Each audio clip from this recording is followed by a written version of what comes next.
साथियों नमस्कार। बीपीएससी प्रधान शिक्षक यूट्यूब चैनल में आपका स्वागत है। हम आशा करते हैं कि आप अच्छे व स्वस्थ होंगे तथा हमारे चैनल पर प्रत्येक दिन प्रश्नों की श्रृंखला को बना रहे होंगे। हमारे यहाँ सीटेट, बीपीएससी प्रधान शिक्षक एवं अन्य राज्यों के टीटी परीक्षाओं की तैयारी करवाई जाती है।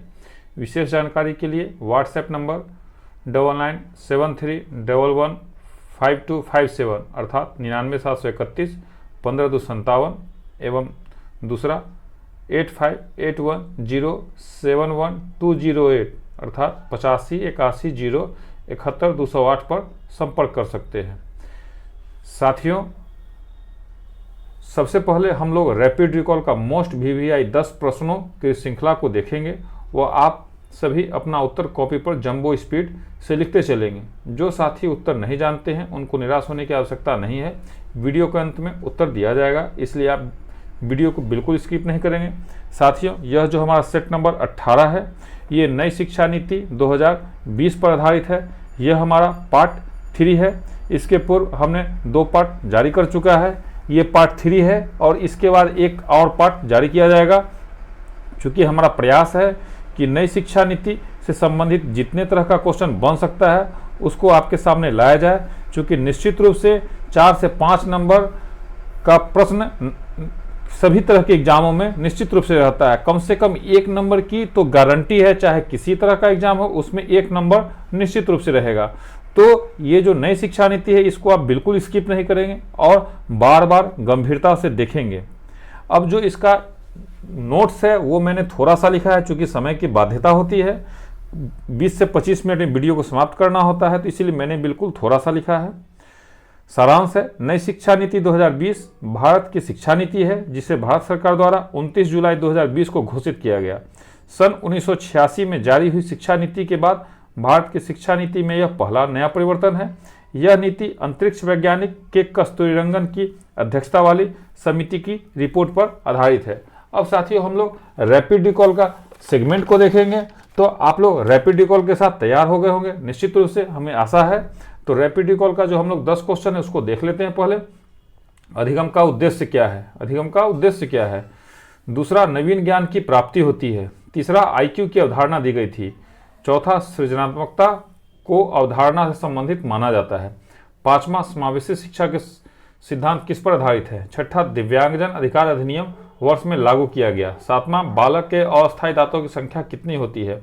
आठवां, क्रोध संवेग के कारण कौन सी प्रवृत्ति उत्पन्न होती है? नौवां, भाषा के कूटकरण एवं दिवास्वप्न की अवस्था है। और अंतिम 10वां, बुद्धि के बहुकारक सिद्धांत के प्रतिपादक हैं। हमें आशा है कि आप इन 10 में से 3-4 प्रश्नों का उत्तर निश्चित रूप से लिख लिए होंगे, चूंकि इसका नाम ही है रैपिड रिकॉल।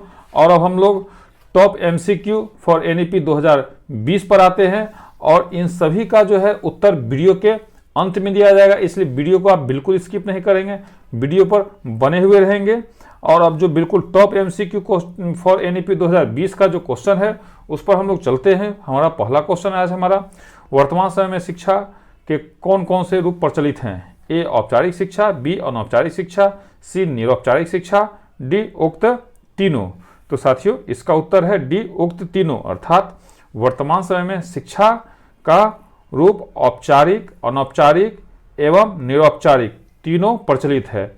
अर्थात वर्तमान समय में शिक्षा का औपचारिक, अनौपचारिक और निरौपचारिक तीनों रूप प्रचलित है। साथियों, समय की बाध्यता होती है, हम लोग पढ़ाई नहीं कर पाते हैं, विभिन्न कारणों से व्यस्त रहते हैं, तो प्रत्येक क्वेश्चन को 2 से 3 बार रिपीट कर दिया जाता है। आप इस वीडियो को चला के छोड़ भी देंगे, कोई भी काम करते रहेंगे, वीडियो को सिर्फ सुनते हुए रहेंगे तो सारा क्वेश्चन याद हो जाएगा। इसलिए वीडियो को कम से कम 2 से 3 बार निश्चित रूप से सुना करें, तो किसी भी तरह की परीक्षा में निश्चित रूप से आपकी गारंटी है। अब दूसरा नंबर क्वेश्चन, शिक्षा के औपचारिक साधन कौन नहीं है? शिक्षा के औपचारिक साधन कौन नहीं है? ए विद्यालय, बी पुस्तकालय, सी परिवार समाज, डी संग्रहालय। तो इसका उत्तर है सी परिवार और समाज, अर्थात शिक्षा के औपचारिक साधन नहीं है परिवार और समाज। अब तीसरा, निरौपचारिक शिक्षा के विभिन्न साधनों से किस आयु वर्ग के लिए अधिक दबाव डाला गया था? निरौपचारिक शिक्षा के विभिन्न साधनों से किस आयु वर्ग के लिए अधिक दबाव डाला गया था? तो इसका उत्तर है ए 6 से 14 वर्ष, बी 11 से 14 वर्ष, सी 10 से 18 वर्ष, डी 20 से 35 वर्ष। तो इसका उत्तर है, निश्चित रूप से आपने सही बनाया होगा, डी 20 से 35 वर्ष, अर्थात निरौपचारिक शिक्षा के विभिन्न साधनों से 20 से 35 आयु वर्ग के लिए अधिक दबाव डाला गया था। अब चौथा प्रश्न, ऑपरेशन ब्लैक बोर्ड का शुरुआत कब किया गया था? तो साथियों ये बहुत ही वीवीआई क्वेश्चन है, इसको निश्चित रूप से आप लोग टिक आउट मार लेंगे, हमारे सेट का मोस्ट वीवीआई ये क्वेश्चन है। तो ऑपरेशन ब्लैक बोर्ड का शुरुआत कब किया गया था? ए 1987, बी 1985, सी 1990, डी 1995। तो साथियों इसका उत्तर है ए 1987, अर्थात ऑपरेशन ब्लैक बोर्ड का शुरुआत 1987 में किया गया था। ऑपरेशन ब्लैक बोर्ड का शुरुआत 1987 में किया गया था। अब पांचवा, सर्वप्रथम किस कमीशन द्वारा पूरे देश के लिए एक समान शैक्षिक ढांचे की नई शिक्षा व्यवस्था प्रारंभ की गई थी? सर्वप्रथम किस कमीशन द्वारा पूरे देश के लिए एक समान शैक्षिक ढांचे की नई शिक्षा व्यवस्था प्रारंभ की गई थी? ए कोठारी कमीशन, बी मुदालियर आयोग, सी राष्ट्रीय शिक्षा आयोग, डी भारतीय शिक्षा आयोग। तो इसका उत्तर है पांचवा का ए कोठारी कमीशन, अर्थात सर्वप्रथम कोठारी कमीशन द्वारा पूरे देश के लिए एक समान शैक्षिक ढांचे की नई शिक्षा व्यवस्था प्रारंभ की गई थी। अब छठा, किस वर्ष 8 सदस्यीय राष्ट्रीय सलाहकार समिति का गठन किया गया था? किस वर्ष 8 सदस्यीय राष्ट्रीय सलाहकार समिति का गठन किया गया था? ए 1 मार्च 1992, बी 5 मार्च 1995, सी 1 सितंबर 1992, डी 5 सितंबर 1995। तो इसका उत्तर है साथियों, आपने सही लगाया है 1 मार्च 1992। इसका उत्तर है 1 मार्च 1992, अर्थात 1 मार्च 1992 को 8 सदस्यीय राष्ट्रीय सलाहकार समिति का गठन किया गया था। अब जो 7वां नंबर क्वेश्चन है, किस वर्ष केंद्र की जनता सरकार ने राष्ट्रीय शिक्षा नीति का मसौदा अर्थात मसविदा अर्थात प्रोटोकॉल तैयार किया था? ए 1979, बी 1980, सी 1982, डी 1985। तो इसका उत्तर है ए 1979, अर्थात राष्ट्रीय शिक्षा नीति का जो मसविदा था वो 1979 में तैयार किया गया था। साथियों ये जो हमारा पार्ट 3 है नई शिक्षा नीति का, मोस्ट वीवीआई है, इसलिए एक भी क्वेश्चन को आप स्किप नहीं करेंगे, वो इसके पीछे से भी क्वेश्चन को लिया गया है, तो सारे क्वेश्चन को बहुत गंभीरता से आप देखेंगे। 8वां नंबर क्वेश्चन, भारत सरकार ने कोठारी आयोग सिफारिश नीति का निर्धारण किस वर्ष किया था? ए 1968, बी 1972, सी 1980, डी 1962। तो इसका उत्तर है ए 1968, अर्थात भारत सरकार ने कोठारी आयोग सिफारिश नीति का निर्धारण 1968 में किया गया था। भारत सरकार ने कोठारी आयोग का सिफारिश 1968 में किया था। अब 9वां नंबर क्वेश्चन, भारत के प्रधानमंत्री राजीव गांधी ने शिक्षा नीति से परिवर्तन कर नई राष्ट्रीय शिक्षा नीति एनईपी नेशनल एजुकेशन पॉलिसी किस वर्ष बनाई थी? ए 1986, बी 1985, सी 1999, डी 1995। तो इसका उत्तर है ए 1986, अर्थात भारत के प्रधानमंत्री राजीव गांधी ने शिक्षा नीति से परिवर्तन कर नई राष्ट्रीय शिक्षा नीति एनईपी नेशनल एजुकेशन पॉलिसी 1986 में बनाई थी। अब 10 नंबर, शिक्षा आयोग कोठारी कमीशन की नियुक्ति की घोषणा कब किया गया था? ए 14 जुलाई 1964, बी 15 जुलाई 1965, सी 14 अगस्त 1964, डी 15 अगस्त 1965।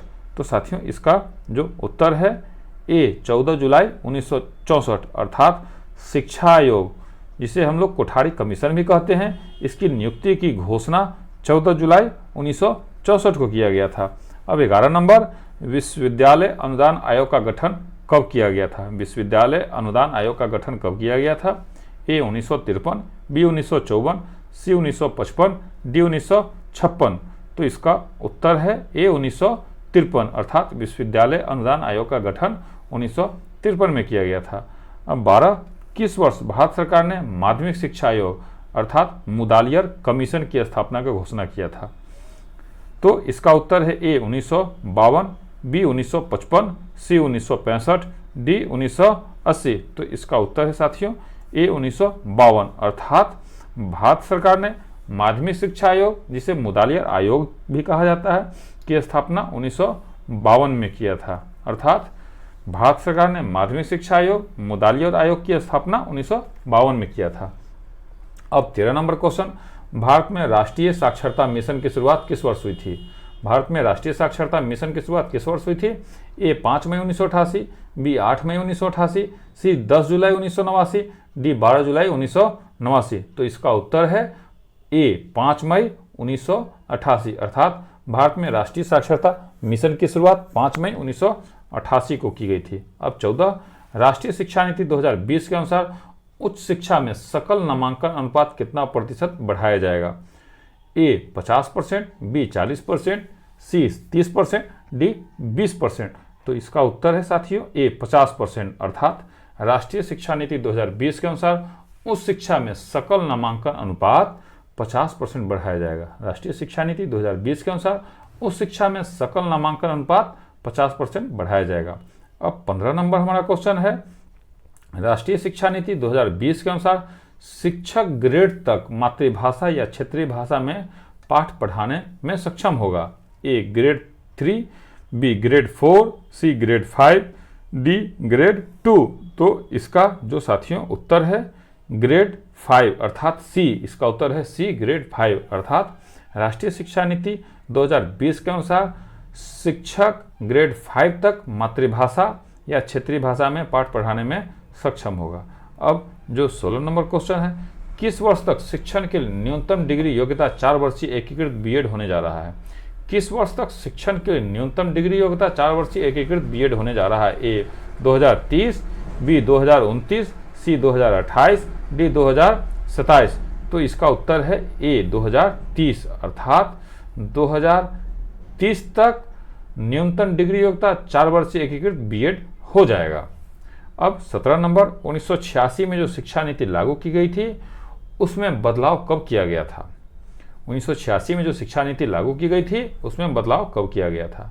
ए 1995, बी 1990, सी 1991, डी 1992। तो इसका उत्तर है साथियों डी 1992, अर्थात 1986 में जो शिक्षा नीति लागू की गई थी उसमें बदलाव 1992 में किया गया था। अब 19 नंबर क्वेश्चन की ओर हम लोग आते हैं। हमारा 19 नंबर क्वेश्चन है, नई शिक्षा नीति किस संस्थान के सशक्तिकरण की अनुशंसा करती है? ए NCERT, बी CBSE, सी CABE, डी SCERT। तो साथियों ये भी क्वेश्चन बहुत भी आई है, मोस्ट भी आई है, इसको आप लोग निश्चित रूप से टिक आउट कर लेंगे। अर्थात नई शिक्षा नीति, इसका उत्तर है सी CABE। नई शिक्षा नीति CABE के सशक्तिकरण की अनुशंसा करती है। अब 20 नंबर क्वेश्चन, नई शिक्षा नीति 2020 को लागू करने वाला भारत का पहला राज्य कौन बना? नई शिक्षा नीति 2020 को लागू करने वाला भारत का पहला राज्य कौन बना? ए यूपी उत्तर प्रदेश, बी बिहार, सी कर्नाटक, डी मध्य प्रदेश। तो साथियों इसका उत्तर है कर्नाटक, अर्थात नई शिक्षा नीति 2020 को लागू करने वाला भारत का पहला राज्य कर्नाटक बना। अब 21 नंबर क्वेश्चन, कर्नाटक राज्य में नई शिक्षा नीति 2020 को कब तक लागू करने की घोषणा की है? तो साथियों इसका उत्तर है ए 20 अगस्त, बी 20 सितंबर, सी 20 फरवरी, डी 20 मार्च। तो इसका जो उत्तर है साथियों बिल्कुल सही लगाया है आपने, ए 20 अगस्त तक, अर्थात कर्नाटक राज्य ने नई शिक्षा नीति 2020 को 20 अगस्त तक लागू करने की घोषणा की है।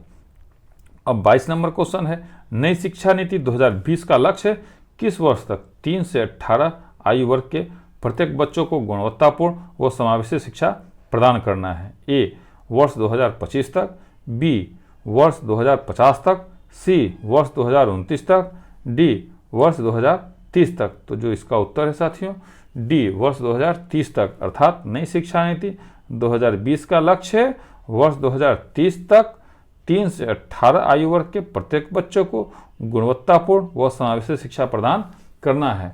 अब 23 नंबर क्वेश्चन, राष्ट्रीय शिक्षा नीति 2020 के अंदर कितनी आयु वर्ग तक के बच्चों को शिक्षा के अधिकार कानून 2009 के अंतर्गत रखा गया है? ए 3 से 18 साल, बी 6 से 14 साल, सी 5 से 16 साल, डी 4 से 14 साल। तो साथियों इसका उत्तर है 3 से 18 साल।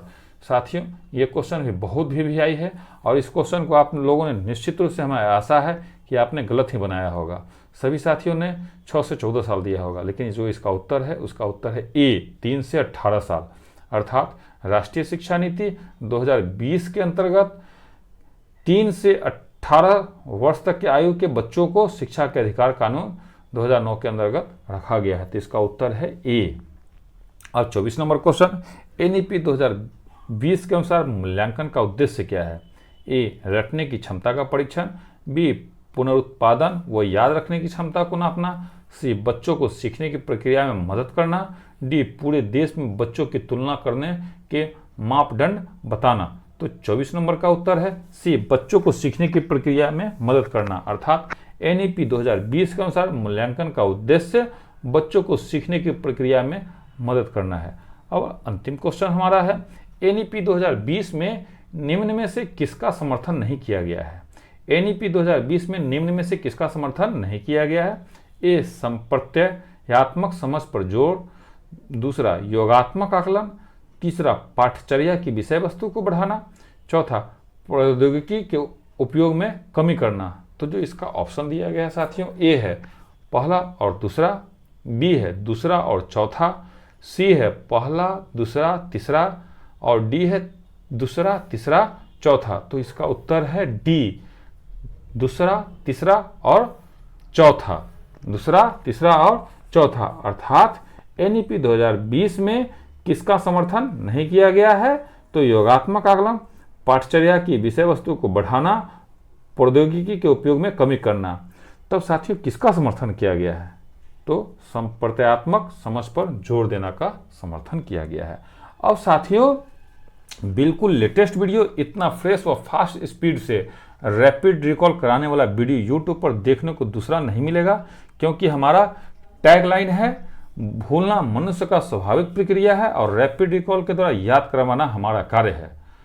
तो हम लोग अब रैपिड रिकॉल की ओर आते हैं। जो हमारा रैपिड रिकॉल का जो सेगमेंट है, तो सबसे पहला क्वेश्चन को देखते हैं। अगर आपने उत्तर सही लिखा होगा तो ठीक, नहीं लिखा होगा तो हम बोलते जाते हैं, आप देखते जाएंगे। पहला है अधिगम का उद्देश्य क्या है? तो व्यवहार परिवर्तन। अधिगम का उद्देश्य है व्यवहार परिवर्तन। दूसरा क्वेश्चन है साथियों, नवीन ज्ञान की प्राप्ति होती है। नवीन ज्ञान की प्राप्ति होती है तो अनुभव द्वारा नवीन अर्थ ढूंढने के द्वारा। इसका उत्तर है अनुभव द्वारा नवीन अर्थ ढूंढने के द्वारा। अनुभव द्वारा नवीन अर्थ ढूंढने के द्वारा। अब जो तीसरा नंबर क्वेश्चन है, आईक्यू की अवधारणा दी गई थी। आईक्यू की अवधारणा किसके द्वारा दी गई थी? स्टर्न के द्वारा। आईक्यू की अवधारणा स्टर्न के द्वारा दी गई थी। चौथा नंबर क्वेश्चन है, सृजनात्मकता को अवधारणा से संबंधित माना जाता है। तो इसका उत्तर है विविध सोच। सृजनात्मकता को अवधारणा से संबंधित माना जाता है, इसका उत्तर है विविध सोच। अब पांचवा नंबर हमारा क्वेश्चन है, समावेशी शिक्षा के सिद्धांत किस पर आधारित हैं? तो समता एवं समान अवसर पर। समावेशी शिक्षा के सिद्धांत किस पर आधारित हैं? तो समता एवं समान अवसर पर। अब 6 नंबर क्वेश्चन, दिव्यांगजन अधिकार अधिनियम किस वर्ष लागू किया गया था? तो इसका उत्तर है 2016। इसका उत्तर है 2016। अब 7 नंबर क्वेश्चन, बालक के अस्थायी दांतों की संख्या कितनी होती है? तो इसका उत्तर है 20। बालक के अस्थायी दांतों की संख्या 20। अब 8वां, क्रोध संवेग के कारण कौन सी प्रवृत्ति उत्पन्न होती है? तो युयुत्सा। क्रोध संवेग के कारण कौन सी प्रवृत्ति उत्पन्न होती है? तो युयुत्सा। 9वां, भाषा के कूटकरण एवं दिवास्वप्न की अवस्था है किशोरावस्था। भाषा के कूटकरण एवं दिवास्वप्न की अवस्था है किशोरावस्था। और अंतिम क्वेश्चन, बुद्धि के बहुकारक सिद्धांत के प्रतिपादक हैं थॉर्नडाइक। बुद्धि के बहुकारक सिद्धांत के प्रतिपादक हैं थॉर्नडाइक। साथियों अगर हमारा ये सेट और ये सीरीज आपको अच्छा लगा हो, अगर आपको लग रहा हो कि आपके परीक्षा में आपको मदद कर रहा हो, तो निश्चित रूप से साथियों इसको आप अपने अन्य मित्रों के पास शेयर करेंगे। और अंतिम निवेदन कि आप हमारे चैनल को निश्चित रूप से सब्सक्राइब कर लेंगे। जय हिंद, जय भारत।